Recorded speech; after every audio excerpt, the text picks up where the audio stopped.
കേരളത്തിലൊരു പ്രമുഖ ബ്ലോഗറുടെ ഭാര്യ ഒളിച്ചോടിയതുമായി ബന്ധപ്പെട്ട് ഇപ്പോൾ കുറച്ച് ബ്ലോഗേഴ്സിനൊരു ചാകരയാണ്. പത്മനാഭ ഒരു സൂപ്പർ കോൾ കിട്ടിട്ടുണ്ടാ, പ്രത്യേകിച്ച് അരിയണ്ണന്. ഈ അരിയണ്ണം വന്ന് പറഞ്ഞത് നിങ്ങൾ കേട്ടായിരുന്നോ? എവിടെ എന്ത് പരിപാടി ഉണ്ടെങ്കിലും ഇവനാലും പാക്കും.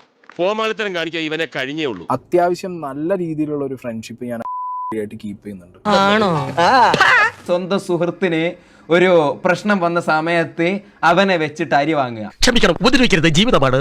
ഞാനും കേട്ട സമയത്ത് ഭയങ്കര ഷോക്കിംഗ് ആയിരുന്നു. എനിക്ക് ഭയങ്കര ഷോക്കിംഗ് ആയിരുന്നു. എന്തിന് മുതലെടുക്കണേണ സജി? ഇത് എപ്പം ഒന്ന് അപ്ലോഡ് ചെയ്യാൻ പറ്റും എൻ്റെ ഭഗവാനെ എന്നുള്ള ഒരു ടെൻഷനിലല്ലേ നിനക്ക് ഷോക്കിംഗ് വന്നത്? അല്ലാതെ നിനക്ക് എന്നാ തൊലിക്കാനാ ഷോക്കിങ്? എന്തായാലും വീഡിയോ ചെയ്യേണ്ട ഒരു അവസ്ഥയിലേക്ക് ഞാൻ എത്തും. കാരണം കമന്റ് ബോക്സിനകത്തും പേഴ്സണൽ മെസ്സേജിനകത്തും അഖിലിന്റെ വിഷയം സംസാരിക്കുന്നു. ഓബിയസ്ലി ആ പുഷ് എനിക്ക് വരും. നീ ഇത് ചെയ്തിട്ടില്ല എന്നുണ്ടെങ്കിൽ നിന്നെ ഇവിടുന്ന് സസ്പെൻഡ് ചെയ്യോ, സ്ഥലം മാറ്റോ, അങ്ങനെ എന്തെങ്കിലും ചെയ്യോ? കുറച്ചുളുപ്പ്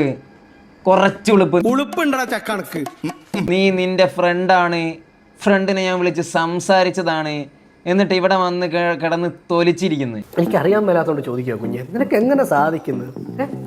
എനിക്ക് ഒരൊത്തും പിടിയും കിട്ടുന്നില്ല നിന്റെ കാര്യത്തിൽ. ആ പയ്യന്റെ മാനസികാവസ്ഥ ഒന്ന് ആലോചിച്ച് നോക്കിയേ. ഇവനെ വല്ല മനസാക്ഷി എന്ന് പറഞ്ഞ സാധനം ഉണ്ടോ? ആ കൊച്ചിന്റെ അവസ്ഥ ഒന്ന് കാണണം. ഞാൻ ആലോചിക്കുന്നത് ഈ നാട്ടുകാർ ചിന്തിക്കുന്നില്ലേ, അവർക്കും നാളുകളിൽ ഇതേപോലൊരു ഇഷ്യൂ ലൈഫിൽ സംഭവിച്ച എന്തായിരിക്കുമെന്ന്. അത് ആദ്യം നീ ചിന്തിക്കണം. അത്ര പെട്ടെന്ന് മനസ്സിലാക്കി എടുക്കാനുള്ള ബുദ്ധി അതിനുണ്ടോടാ? CCTV ഫുട്ടേജ് അതിനിടയിൽ ആരൊക്കെ എടുത്ത് പുറത്തിടുന്നു. അതെടുത്തിട്ട് യൂട്യൂബിന്റെ ഒരു കോർണറിൽ വെച്ചിട്ട് ഒരു കാറിൽ കയറി ഇരുന്നിട്ട് കൊണയ്ക്കുന്നു. ഇതിന് നല്ല തിന്നാൻ പോയിക്കൂടെ?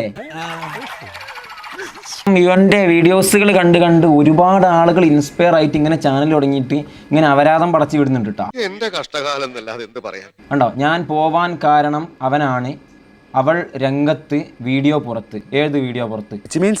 ചില്ലറ കഴപ്പൊന്നുമില്ല അവന്മാർക്ക് അല്ലേ? മറ്റൊരു സ്ത്രീയുമായി അയാൾക്ക് ബന്ധമുള്ളത് കൊണ്ടാണ് ഞാൻ ബസ് ഡ്രൈവറുടെ കൂടെ ഒളിച്ചോടിയത്. നിന്നോട് പറഞ്ഞോ? വല്ല തൊഴിലുറപ്പ് പണിക്ക് പൊക്കൂടാ നിനക്കൊക്കെ. ഓരോരുത്തന്മാരുടെ ലൈഫ് വെച്ചിട്ട് ഊമ്പിച്ചിങ്ങനെ നക്കി ജീവിക്കുന്നു. പോയി ചത്തുടേടാ.